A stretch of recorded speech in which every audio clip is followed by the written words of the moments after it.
But the anointing is attracted to brokenness. So what happens is we become collectors of broken people. Wow. Not understanding that even though we're anointed and even though we're called, we are still broken ourselves. And I don't care how anointed you are, and I don't care how good you are and how great you are. You got to hang out around people who are more anointed than you are. Yeah. That's right. So the Bible declares that these men were with him, and the angle of the story that I want to highlight is the angle of the men who had a task that they could have refused. A task that nobody made them do. These men carried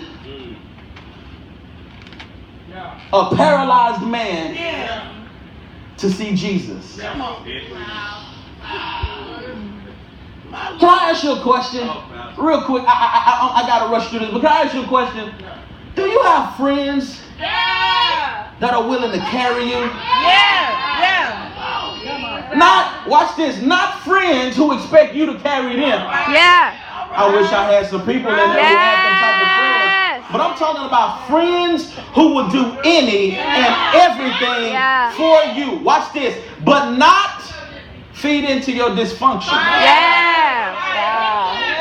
See, because a lot of people were screaming and shouting and praying because they got BFFs that gossip. That ain't who I'm talking about. A lot of people were jumping and screaming up and down, but their BFFs is messy. That ain't who I'm talking about. I'm talking about somebody who will tell you when you're wrong, tell you when you need to get it together, and somebody who won't allow you to limp your way through life, but instead of letting you limp, they'll pick you up and they'll pick you up. I'm not just talking about friends. I'm talking about, do you got friends with benefits? Can you carry me? Well, it's obvious you can't carry me because every time I talk to you, you're dumping on me. And you're, See, can I help somebody in here? I don't know how many people this is for, but this is for somebody fresh off the press. Just because you're good at giving everybody advice don't mean that that's why everybody should be in your life. You are not Mr. or Mrs. Fix-It for nobody. That was too rough. They don't want to hear that. You don't understand how much you enable people by putting your spin on it. That's just like I see it the most when I've counseled married couples and something happens in the relationship, and then the wife says, well, I said, have you been talking to anybody? It's like, I've been talking to my best friend about it all day, and she told me that if it was her,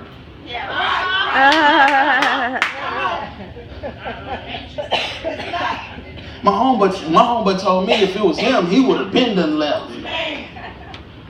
You're right. You should have been done left because you don't have the grace over your life that I got over my life to deal with this situation. You got to be careful who you allow in your life because you will think that they're there to carry you, but really they're waiting for you to ready for you to carry them. Notice that the man was paralyzed, but the men who carried him weren't. What would it look like if he was broken?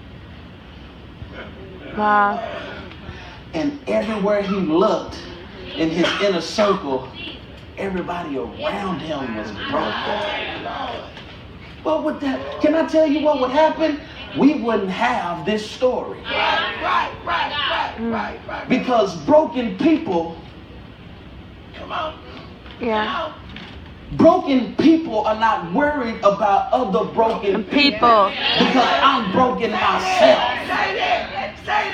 It's important that if you're going to try to be there for everybody and be everybody's friend and be the best friend ever it's important that you make sure you ain't broken. Right. Come on now. Because if you're broken, how do you carry? And when you carry them, Do you carry them to the right place? Wow. See, I don't want to insult your intelligence. Some of you do carry your friends. I just don't know where. Woo! That's good. I'm not convinced that you carrying them to Jesus. That's good. Come on. That's good. This is what you should do. Okay? Number one, you need to let him know about himself. Okay. You don't listen. Tell him this, that, and the third. Okay. Okay? Then after that, what you really need to do is you really just need to cut yourself off. Because listen, as long as you in it, it ain't gonna get better. Can I tell you something? We don't know that. Yeah. Y'all don't want to be Yeah. real. You don't know that. You're guessing. Yeah. You're guessing. If you leave, it'll get better. You don't know that. Yeah. Yeah. Come on, man. I want to preach a message called "Shut Your Mouth." You have no idea. Take your time. Come on. That's why I always tell people who ask me for advice, this ain't thus said the Lord, and this ain't Bible. This is me. I suggest you don't take my advice from me. Okay. Okay. Okay? One of the hardest things to do is to help your friends get to Jesus. I'm going to show you why. Come on. The reason why it's hard for you to carry them to Jesus is because you ain't carrying yourself.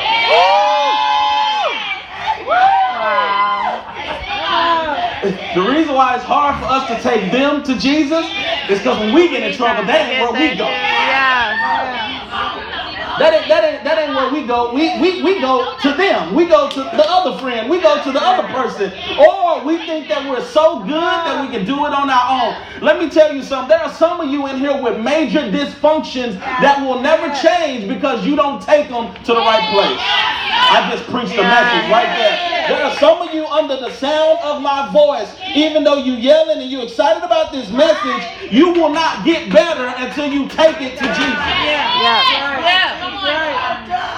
Take it there. And can we go a little deeper? Come on. I need you to recognize that you ain't got it all together. I need you to recognize you broken yourself. Yeah. A work in progress. I make good money, so you broken. Yeah. I'm successful, so you broken. You're dysfunctional. You're not right. You're out of whack. Okay. And what we'll do is we'll sit and shout all day long, and we'll miss exactly what God is saying to us because we're too loud. Right. I don't need a loud church. Right. Yeah. I need a learning church. Yeah. I don't need. And you know what? I was telling my friends the other day at this little pastoral network that we got, and I said, man, one of the things I started to post on Facebook. This is why I hate Facebook, because some people succumb to the pressures of Facebook. I don't succumb to it, even though I want to. There just be sometimes I just be, you know, when you see certain posts, you really want to just be like, sin. But you know, once you send it, it's after. So you be like, you know what? I ain't gonna even say it. I just better not even say nothing, right? And I wanted to say this. It's strange, weird, and disheartening to me that good church has been minimized to shouting. Good church have been minimized to hooping. Anytime you see somebody post something on Facebook about how good church was, it's people shouting or the preacher hooping. I want to see where he was saying something that really meant something and the people were quiet because it hit them so much. Right. Because if the word is not convicting you,